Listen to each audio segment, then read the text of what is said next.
They say it's important to recycle plastic bottles. But why? The answer starts underground or the ocean floor, where crude oil is pumped up through the ground and sea in long pipes and sent to an oil refinery. Likewise, natural gas is extracted from rock formations deep under fields and waterways. Crude oil and natural gas are raw materials. So next, they'll go through a process using energy and water to alter their structure, starting with a chemical reaction.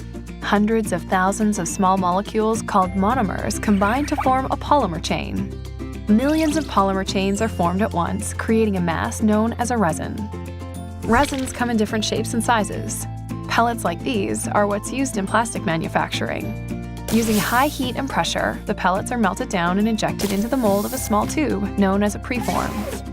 Once heated back up, air expands the tube open like a balloon in a blow mold. And as it cools down, finally starts to take shape. That's when it looks like the bottles you see in stores and vending machines. It takes a lot of work and materials to make one single bottle, which is why recycling is so important. Putting a bottle in the trash means it will likely end up in a landfill, where these useful resources won't get a chance to take on a new life. Littering is even more destructive, wasting natural resources and creating a negative impact on our communities, wildlife, and environment. But recycling a bottle enables these resources to keep being useful. After being put in a recycling bin, plastic bottles get hauled to a materials recovery facility, or MRF, where recyclables are dumped, put on a line, and sorted. Materials move through a disc screen that separates paper from containers.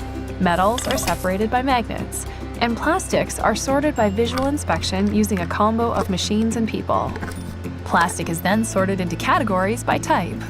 Once enough bottles have been accumulated, they're compacted into giant bales and sent to a plastic reclaiming plant. There, they're shredded into flakes. Some facilities use a float sink process to separate the different types of plastic.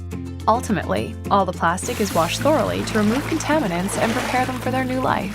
The flakes are then melted down into resin pellets to be used to make new bottles or other cool things. The simple act of recycling a bottle gives it a new life, preserves resources and energy, keeps our planet healthy, and makes a big impact.